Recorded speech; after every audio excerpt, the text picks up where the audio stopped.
드리도록 하겠습니다. 예. 질문하실 분 말씀해 주십시오. 반갑습니다. 저는 1806동의 4호에 소유주가 있습니다. 저는 입주 때부터 계속 살았고요. 지금 서울에 있는데 소유주로서 참여를 하게 됐습니다. 우선 전체로 그 현대 엔지니어링이라고 하는 회사에서 히스테이트를 브랜드로 하고 있는 걸로 알고 있습니다. 첫 번째 질문은 현대 건설도 히스테이트인데 현대 엔지니어도 히스테이트란 말이죠. 그 관계에 대해서 좀 설명을 해주셨으면 좋겠다는 말씀을 드립니다. 두 번째, 동의율에 대한 나라에서 늘 얘기를 하고 있습니다. 동의율을 높이기 위해서는 그동안에 나우라든지 이런 건축업사에서 저희들이 알지 못하는 전문가적인 시각에서 높일 수 있는 방법은 무엇인지 타 단지에서 했던 그런 걸 우리 해야지. 저희들이 나름대로 하기에는 좀 여러 가지 어려움이 있다. 다시 말해서 텐데 맡기게 했는데 어떤 분에게 돈을 주셔가지고 직접 이렇게 전화를 하게 한다든지 만나게 하든지 이런 여러 가지 방법이 있지 않겠습니까? 그런 좋은 얘기를 좀 해주시면 좋겠습니다. 마지막에는 우리 설계도 도면을 보고 참 좋다, 너무 감동적이다 이런 얘기를 제가 드리고 싶고, 다만 이제 복합 단지 건물을 세울 때에 그 건물의 용도상 그 건물을 디자인하고 할 때 거기에 들어가는 여러 가지 것들이 있는데 그런 부분에 대해서 좀 더 우리 소유주가 혜택이 되는 그 어떤 그런 주거 그런 건물이 되었으면 좋겠는데 그 부분에 대해서 말씀해 주시죠. 네, 먼저 첫 번째 질문 주신 내용 먼저 말씀드리겠습니다. 앞서 말씀드린 현대자동차 그룹 안에는 건설사가 두 개가 있습니다. 하나는 현대건설, 그리고 하나는 저희 현대엔지니어링 두 개가 있는데 두 개 회사에서 모두 아파트 브랜드를 동일하게 힐스테이트와 DH를 사용하고 있고요. 그리고 어떤 분들께서는 혹자께서 현대엔지니어링에서 시공하는 부분들은 현대건설보다 또 시공 품질이나 이런 부분들이 또 떨어지는 거 아니냐 이렇게 좀 생각하시는 분도 계신데 전혀 그렇지 않고요. 협력업체라든가 아니면 품질 관리하는 어떤 기준들을 모두 동일하게 관리하고 있기 때문에 그러한 부분에서도 모두 똑같은 품질을 받으실 수 있다. 이렇게 좀 말씀을 드리고 싶습니다. 예. 그리고 저는 신한PNC 한진희 상무입니다. 동의서 진구 방안에 대해서 이제 여쭤보셔서 설계 쪽보다는 정비 쪽에서 답변 드리는 게 맞을 것 같아서 답변을 드리는데요. 우선적으로 저희 주민분들께 여러 가지 이제 홍보를 준비위원회에서 진행을 하실 겁니다. 그리고 이제 그 등본상 주소지나 또는 그 관리사무소에서 이제 알고 계신 주소지 또는 연락처를 이제 받기도 쉽지가 않습니다. 이는 이제 개인정보와 관련되어 있는 부분이다 보니까 이제 여러 가지 지금 단지들이 좀 이제 다른 방법을 좀 취하고 있는데요. 한 단지 같은 경우는 전체 주민분들 관리사무소에서 일괄적으로 알고 있는 그 연락처로 이제 연락을 드립니다. 그래서 이만저만해서 준비위원회에서 그 신도시 관련된 부분에 대해서 설명을 드리러 방문을 드리거나 연락을 드릴 건데 혹 요거에 관련 연락을 받으실 때 그 개인정보를 거부하시거나 아니면은 연락에 대해서 이제 오지 않았으면 좋겠다라는 분들은 언제까지 좀 회신을 해달라 이런 부분을 먼저 드리고 하는 부분이랑, 그리고 단지 내에 계신 분들은 아까 말씀드린 동타기를 진행을 하고요. 그리고 이제 안 사시는 분들, 단지 내에 거주를 안 하신 분들은 세입자가 거주를 하실 겁니다.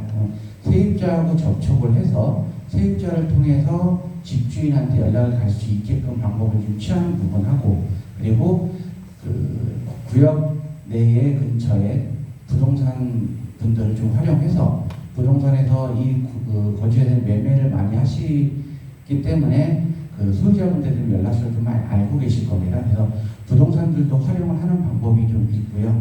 그리고 마지막으로는 이제 이 부분은 좀 추천하지는 않지만 저 홍보 인원을 활용을 하는 방법이긴 합니다. 근데 이 부분과 관련돼서는 전 개인적으로 비용이 많이 들고 주민분들이 자체적으로 동의를 끌어올릴 수 있는 방법을 좀 강구해서 하는 게 좀 맞지 않을까 그런 부분이고, 아마도 이런 부분은 준비위원회에서 많은 고민을 좀 하시고 또 진행을 하실 거라고 보여집니다. 네, 말씀 마치겠습니다. 관련해서 잠깐 첨언을 드리자면 부동산 방탄지 부동산 있잖아요. 아마 계약을 하셨을 텐데 그쪽으로 소유주분들이 이거 좀 도와달라 이렇게 말씀을 가다가 전화나 이렇게 말씀을 좀 해주시면 부동산에서 조금 더 적극적으로 나오지 않을까 그렇게 생각되니까 가끔 가실 때 들려서 좀 소유주분들한테 연락 좀 해달라 이런 한 말씀 해주시면 굉장히 큰 도움이 되겠습니다. 네. 건축계에서 질의하시는데요. 저희가 동의서를 잘 받기 위한 건축계획이나 이런 부분들은 용적률을 더 받는 수밖에 없습니다. 말씀드린 대로 저희가 2종에 250%입니다. 용적률이라고 하면 간단히 말씀드리자면 저희 땅이 100입니다. 그럼 300%면 곱하기 3을 하시면 돼요. 예, 지상에 있는 거 가지고 분양을 하고 분양을 해서 수익으로 공사를 하고요. 그다음 분담금 모자라는 것들은 이제 분담금으로 충당하게 됩니다. 그렇게 되면 이제 현재 250%입니다. 시도집행법에서 190%를 하면 375%인데요. 예, 그 부분들을 만약에 인산시에서 다 370% 주게 되면 저희가 앞에 있는 주상복합식으로 이제 저층부에 상가나 이런 부분이 들어가고 위에 아파트가 들어가는 그런 건물이 될 거고요. 현재 저희가 300%까지 이제 계략적으로 갖고 온 부분들은 현재 지어진 아파트하고 거의 유사 똑같습니다. 그렇지만 현대백화점에 맞닿는 부분들은 상가 활성화나 그런 부분들을 하기 위해서 저층부에 약간의 이제 상가가 들어가고요. 뒤 후면부에 아파트가 들어가는 그런 부분이고요. 동의서를 많이 받기 위한 것보다는 사업이 원활하게 하기 위해서는 조합원들이 시청 찾아가셔가지고 용적률을 최소한 300 이상으로 받아오는 게 가장 좋은 방법이라고 생각합니다. 이상입니다. 네, 질문이 있으신 분? 네. 잠시만요. 아까 먼저 말씀하신 분이 동호수 배정에 있어서 원데일리 방식을 적용한다고 그러셨는데 그게 확정적인 겁니까? 아니면 유동적으로 바뀔 수 있는 겁니까?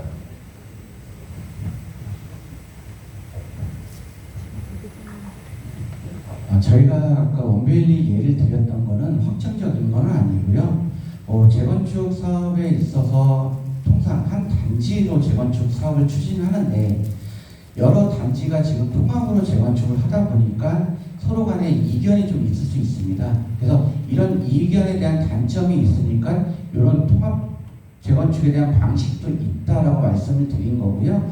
이 부분 자체는 확정은 아니고 나중에 이제 조합이 설립되고 이제 조합원 분들이 어떻게 사업 방식을 진행을 하자라고 하면 그 방식대로 추진된다고 보시면 됩니다. 일반적인 건 아닙니다. 통상 재건축 사업은 하나의 단지로 보고 움직이는 거거든요. 근데 이쪽 14, 15, 18, 19 단지에 대한 평형대가 좀 다르고 또 대지 지분도 좀 다르잖아요. 그래서 가끔 단지별로 우리 단지가 위치적으로 더 좋으니 분양가도 조건이 우리 단지가 더 유리하지 않냐 그렇게 해서 서로 의견이 다르기 때문에 독립경산제로 진행을 하는 부분이었고요. 그게 아니라 전체적인 사업으로 놓고 움직이자라고 하시면 그렇게 진행해도 됩니다. 그래서 요거는 반드시 이렇게 하는 부분은 아니고요. 한 사례가 있기 때문에 이견이 있을 때는 이렇게 추진해도 됩니다라는 하나의 예를 드린 겁니다. 저도 이제 간단하게 한번 말씀드리자면 제가 좀 전에 BT 시작 전에 집을 짓는다라고 말씀드렸잖아요. 현재 저희는 집을 짓는 과정을 비교하자면 그냥 나대집니다. 아무도 없는 밑땅입니다. 그 상태에서 누가 이제 건축주를 이제 조합 설립하시면 건축주가 되는 거고요. 건축주가 우리가 사업 방식을 어떤 식으로 결정할까, 그리고 어떤 식으로 우리 수익을 배분을 할까라고 하는 모든 부분들을 이제 그때 결정하시는 부분들이고요. 현재 이제 이렇게 저희가 사업 방식이나 이익 배분에 대한 부분을 말씀드린 부분들은 조합에서 건축주분들이 원밸류 같으면 그렇게 결정을 한 겁니다. 그 부분들을 조합 설립되시는 건축주분들이 그때 결정하시면 되는 부분들이고요. 그 부분 첫 단계가 저희가 지금 선도지구가 되는 겁니다. 선도지구 되고 그 다음에 이제 기본계획이 나오고 땅 형태가 결정되면 거기서 이제 다시 건축주를 위한 조합설립 동의서를 또 받습니다. 네, 그러니까 그 받기 위한 가장 기초 단계 땅을 지금 물색하고 있는 단계라고 보시면 될 것 같습니다. 네, 이상입니다. 예, 말씀 주셨다시피 앞으로 뭐 계속 주민들의 동의를 받고 저희가 뭐 저희 나름대로 뭐 위원회 측에서 하는 게 아니라 거의 뭐 90% 100% 주민의 동의가 있어야지 진행되는 상황이니까 정산제나 이런 건 앞으로 계속 진행해 나가면서 주민의 의견을 물으면서 그렇게 나갈 생각입니다. 저기 2층에 네, 1807동 201호 소유주입니다. 그 선도지구 지정이 되게 중요한데 자체가 잘 몰라서 그러는데 고양시에서 혹시 선도지구를 요번에 1차로 한 개만 하는 건지 아니면 두 개를 지정할 수 있는 건지 혹시 뭐 그런 데 정보가 있는지가 제일 궁금하고, 두 번째는 저희가 2종 주거지역이다 보니까 뭐 다른 데 3종 주거지역에 신청을 했을 때 아까 용적률이 많이 나와야 사업성 측면에서 유리한데 뭐 지금 선도지구로 지정이 되면 2종과 3종의 사업성 측면에서 크게 차이가 없을 수 있는지에 대한 전문가의 의견을 좀 들어보고, 물론 이분을 많이 봤는데 375라고는 들었는데요. 그렇게 가지면 3종 주거지하고의 사업적 측면에서 크게 문제가 저희가 떨어지지 않는지에 대한 의견을 좀 부탁드리겠습니다. 네, 일단 고양시에서는 지금 정확하게 정해진 게 6,000호 플러스 알파잖아요. 그 알파가 6,000호에서 50%니까 3,000호까지 가능한 거잖아요. 그럼 총 9,000호 정도를 이렇게 잡고 있거든요. 그러면은 지금 한 3개 단지, 4개 단지 정도 이 정도 되지 않을까 그렇게 예상을 하고 있습니다. 예, 방금 이제 용적률 말씀드리고요. 2종이나 3종 말씀하셨는데요. 현재 제가 드릴 수 있는 대답은 알 수가 없습니다. 그리고 이제 고양시에서 저희가 기본 계획을 하고 있다라고 말씀하시지만 저희 땅을 2종으로 갈지 3종으로 갈지 그리고 부분 준종으로 올려서 상향을 시킬지 그 부분에 대해서는 아직 나온 건 없고요. 명확한 부분들은 저희가 현재 2종입니다. 3종 준종으로 갔을 때는 공짜는 없습니다. 네. 그리고 경산량에 대해 서울시는 정비계획에서는 한 단계 올라갈 때마다 땅의 10%를 기부 체납해야 됩니다. 두 단계 올라가면 땅에 대한 20% 기부 체납해야 되겠죠. 예, 그만큼 시설이나 금전적이나 뭔가를 해야 되는 부분들이 있습니다. 이런 부분들이 빨리 발표가 되고 정비서를 받으면 좋겠지만 이제 9월달에 용적률이나 그런 기본 계획들은 어느 정도는 이제 공감을 한다고 하니까요. 그때 좀 지켜봐야 될 것 같습니다. 네, 이상입니다. 네, 한두 분만 더 질문 받겠습니다. 예, 뒤에 분. 네. 안녕하세요. 오늘 설명 잘 들었고요. 그 3가지 질문이 있어서 지금 여쭤보는데요. 첫 번째는 아까 그 공공기업 부분이 1단계가 15%라고 보여주셨고 2단계가 50%라고 보여주셨습니다. 이게 확정된 건지 궁금하고요. 두 번째 질문입니다. 두 번째 질문은 그 용적률 저희가 이제 88대책에 의하면 제가 그 기사를 읽다 보면 거기에서는 역세권 준주거일 때 그 혜택을 좀 줄 수 있다라고 봤는데 그거에 대해서는 어떻게 생각하시는지, 그리고 만약에 그렇게 했을 때 저희가 혜택을 더 받을 수 있는 거랑 그리고 공공기여도 덜 할 수 있게끔 해준다라고 했는데 그런 부분들이랑 사업 보정 개수 관련해서 그 부분은 또 어떻게 접근하실 건지 그런 부분들이 좀 궁금해서 지금 질문을 드려봅니다.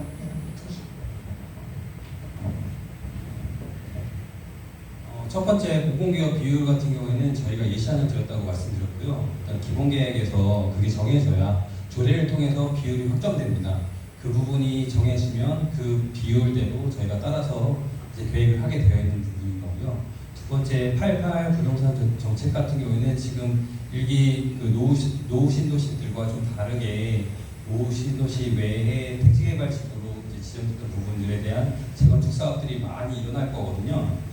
연한이 거의 택지개발을 한 8, 90년도에 다 했기 때문에 그 단지들이 한 30년 정도 노래를 합니다. 그럼 그 부분도 마찬가지로 재건축을 하게 되어 있는데 그 단지에 관해서 어떻게 부동산 정책으로 해서 완화를 하게 해주겠다 해서 그 88 정책이 이제 발생한 거고요. 생겨난 거고 그 부분에 대해서 하는 거고, 그리고 역세권 같은 경우에도 저희도 뭐 주점역이나 아니면 CTX-A가 이제 신설되고 예정될 예정인데 그런 부분들이 저희 구역 내 한 50% 이상이 들어와야 이제 그 부분을 적용할 수 있는데 그 50% 미만으로 지금 저희가 이제 분석한 결과는 그렇거든요. 그래서 좀 이제 적용하기는 좀 어려운 것 같고, 그 사업 보정 개수도 마찬가지로 그 사업성이 있다에 대한 부분을 판가름해서 개수를 주는 방법인데, 그 부분도 아직 뭐 정확한 그런 그 지침이나 기준들이 제시되어 있지 않은 상태에서 이거를 저희 쪽에 적용한다고 하는 거는 아직 좀 무리수가 있다고 보여집니다.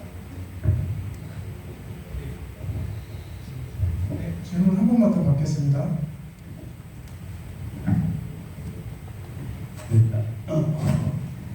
저는 뭐 이런 질문을 좀 하고 싶습니다. 병원 아파트 784동으로 사무소입니다. 다르면 목소리가 좀 나가가지고 아까 그 설계하실 때 설계하시는 분이 그 설명을 하는데 76평, 65평, 43평, 35평 좋게 그 설명을 하시는데 저 같은 경우는 이제 49평을 살거든요.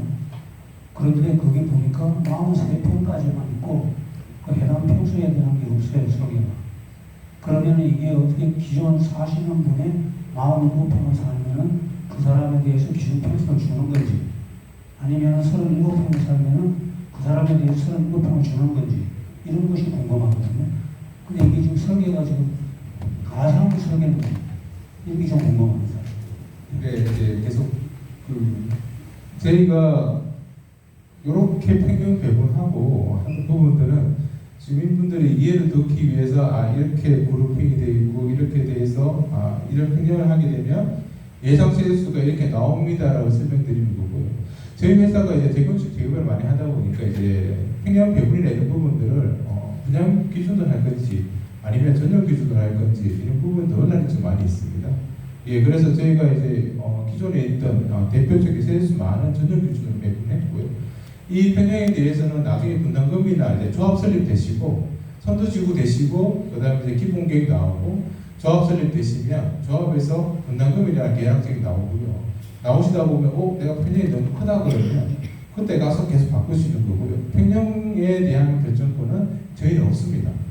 나중에 조합에 다 있는 거라고 말씀드리는 부분들이고요. 예, 실질적으로 이제 이렇게 말씀드리자면 현재 47평에 사시면 옛날에는 벽체 면적이나 이런 부분들이 다 분양에 타고 있습니다. 현재는 벽체 면적이나 이런 부분들이 전용에 다 빠집니다. 그리고 발코니 확장을 하게 되면 34평 기준으로 한 11평, 12평 늘어납니다. 네, 그렇게 이제 보시면 실사용 공간이 현재 사시는 40평대보다 지금 신축 34평, 35평대가 확장을 하게 되면 더 커질 수도 있습니다. 지금 질문사항이 더 많을 것 같은데 질문들은 통합 카페나 통합 단톡방에 이용해서 질문 올려주시면 추진위에서 또 담당하시는 사업자 쪽으로 연락해서 궁금한 것도 해결할 테니까 궁금한 점이 있으면 그렇게 이용해 주시면 감사하겠습니다. 이상으로 Q&A 시간을 여기서 마치도록 하겠습니다.